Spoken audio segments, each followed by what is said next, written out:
பக்தர். அவர் பக்தருக்கு வந்து ஒரு இதய சிகிச்சை பண்ண வேண்டிய சூழ்நிலை. அப்ப வந்து அவர் வந்து அ அவர் பதட்டம் இல்லாம இருக்கிறாரு. ஆனா, அவரு டாக்டர் இருக்கிறாரு. அந்த டாக்டருக்கு வந்து கொஞ்சம் பதட்டமா இருக்கு. எப்பயுமே வந்து டாக்டர்ஸ்க்கு வந்து என்னதான் வந்து அவங்க எவ்வளோதான் பிராக்டிஸ் பண்ணியிருந்தாலும், ஒரு ஆப்பரேஷன் வரப்ப வந்து அந்த பதட்டம் இருக்கத்தான் செய்யும். ஸோ அந்த டாக்டருக்கு வந்து கொஞ்சம் பதட்டமா இருக்குது. அப்ப அந்த டாக்டர் அந்த பக்தர் சொல்றாரு டாக்டர்ட்ட, "அ நீ கவலைப்படாதீங்க, பயப்படாம இருங்க. என்ன மாரி நல்லா கூலா இருங்க. என்ன மாரி வந்து பதட்டம் இல்லாம இருங்க" அப்படிங்கிறாரு. டாக்டருக்கு வந்து ரொம்ப சர்ப்ரைஸ் ஆயிருச்சு.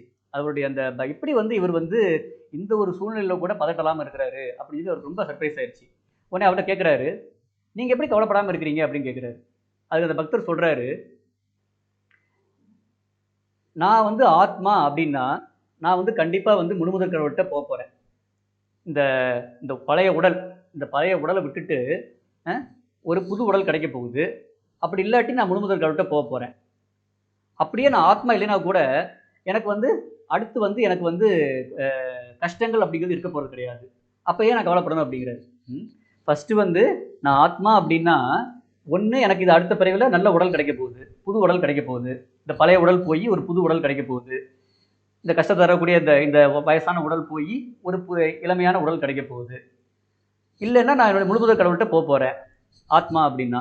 ஆத்மா இல்லைன்னு வச்சுக்கோங்க என்ன ஆகப் போகுது? எனக்கு அடுத்த பிறவி இருக்க போறது கிடையாது. நான் கஷ்டப்பட போறது கிடையாது. அப்புறம் ஏன் கவலைப்படணும்? அப்படிங்கிறாரு. ஸோ, இதான் பக்தர்களுடைய நிலைமை. பக்தர்கள் வந்து எதுக்குமே வந்து கவலைப்பட மாட்டாங்க, பயப்பட மாட்டாங்க. இறப்புக்கு கூட அவங்க கவலைப்பட மாட்டாங்க, பயப்பட மாட்டாங்க.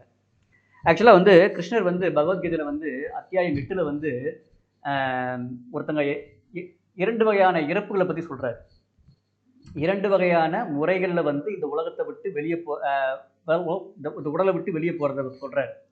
அவர் என்ன சொல்றாருன்னா, யாரெல்லாம் அ வெளிச்சத்துல விளக்கு வெளிச்சத்துல, இல்லாட்டி பகல் நேரத்துல, இல்லாட்டி வளர்பிறை காலங்கள்ல, அப்படி இல்லாட்டி சூரியன் வந்து வடகிழக்குல இருந்து வடமேற்குல போறப்ப, இந்த சமயங்கள்ல வந்து யாரெல்லாம் வந்து உயிர விடுறாங்களோ, அவங்க வந்து முழுமுதற் கடவுளை அடைவாங்க அப்படிங்கிறாரு.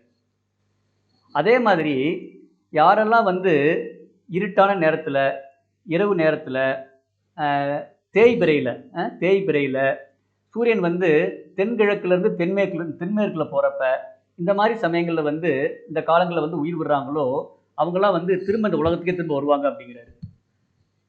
அதாவது சுருக்கமா என்ன சொல்றாருன்னா, யாரெல்லாம் வெளிச்சத்துல உயிர விடுறாங்களோ, அவங்கலாம் வந்து திரும்ப பிறப்பெடுக்க போறது கிடையாது. யாரெல்லாம் இருள்ல உயிர விடுறாங்களோ, அவங்கலாம் வந்து திரும்ப வந்து இந்த உலகத்துல வந்து பிறப்பாங்க. இந்த மாதிரி 2 வகை இருந்தாலுமே, பக்தி யோகி வந்து எத பத்தி கவலைப்பட வேண்டியதில்ல அப்படிங்கிறாரு. பக்தி யோகி எத பத்தியும் கவலைப்பட வேண்டியதில்ல. அவனுக்கு வந்து இந்த ரூல்லாம் கிடையாது. ஏன்னா, பக்தி யோகி அப்படிங்கிறவன் வந்து வேதங்கள படிக்கிறதால கிடைக்கக்கூடிய பலன்கள், தவங்கள் செய்யறதுனால கிடைக்கக்கூடிய பலன்கள், யாகங்கள் செய்யக்கூடியதுனால கிடைக்கக்கூடிய பலன்கள், தானங்கள் செய்யறது அதனால கிடைக்கக்கூடிய பலன்கள், எல்லாத்தையும் வந்து பக்தி யோகி வந்து அடையறான் அப்படிங்கிறாரு. பக்தி யோகம் பண்றவங்க வந்து எப்படிப்பட்ட பலன்கள் அடையறாங்க? வேதங்களை படிப்பதால் உண்டாகக்கூடிய பலன்கள், தவம் இருக்கிறதால் உண்டாகக்கூடிய பலன்கள், யாகங்கள் பண்ணுவதால் உண்டாகக்கூடிய பலன்கள், தானங்கள் செய்வதால் உண்டாகக்கூடிய பலன்கள், இந்த எல்லா பலன்களையும் பக்தி யோகி அடைகிறான். அதனால அவன் வந்து இறக்குற நேரத்துல, நான் நல்ல நேரத்துல இறக்குறேனா, கெட்ட நேரத்துல இறக்குறேனா, இருட்டுல இறக்குறேனா, வெளிச்சத்துல இறக்குறேனா அப்படிங்கிறத பத்தி எதையுமே கவலைப்பட வேண்டியதில்லை. யாரெல்லாம் இறக்கும் நேரத்தில் என்னை நினைக்கிறார்களோ, அவர்கள் என்னை கண்டிப்பாக வந்து அடைகிறார்கள். அதுல டவுட்டே இல்ல அப்படிங்கிறாரு. அத்தியாயம் 8, 15ல வந்து கிருஷ்ணர் சொல்றாரு.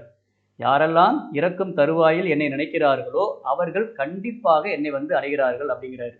ஸோ, அப்ப இன்னொன்னு என்ன சொல்றாரு? அத்தியாயம் 8, பதம் 8ல என்ன சொல்றாரு? யாரெல்லாம் வந்து என்னை முழுமுதற் கடவுளாக நினைத்து தியானம் பண்ணுகிறார்களோ, அவங்க மனச வந்து அ என்னையே நினைப்பதற்கு உபயோகிக்கிறார்களோ, இந்த பக்தி யோகத்திலிருந்து விலகாமல் இருக்கிறார்களோ, அவர்கள் கண்டிப்பாக என்னை வந்து அடைவார்கள் அப்படின்னு சொல்லி கேரண்டி குடுக்குறாரு. அதனால வந்து பக்தி யோகி வந்து இறப்புக்கே பயப்படுறது கிடையாது. இறப்புக்கே பயப்படலைங்கிறப்ப வந்து மத்த விஷயத்துக்கு பயப்படணுமா? பயப்படுவாங்களா என்ன? ஸோ அதனால வந்து சுருக்கமா சொல்லப் போனோம்னா, நம்ம வந்து இறக்கிற நேரத்துல ஒரு குறிப்பிட்ட நேரத்துல இறந்தோம்னா இறைவனை அடைவார்கள். ஒரு குறிப்பிட்ட நேரங்கள்ல இறந்தோம்னா, அவங்க திரும்ப இந்த பூமியில பிறப்பெடுக்கிறாங்க.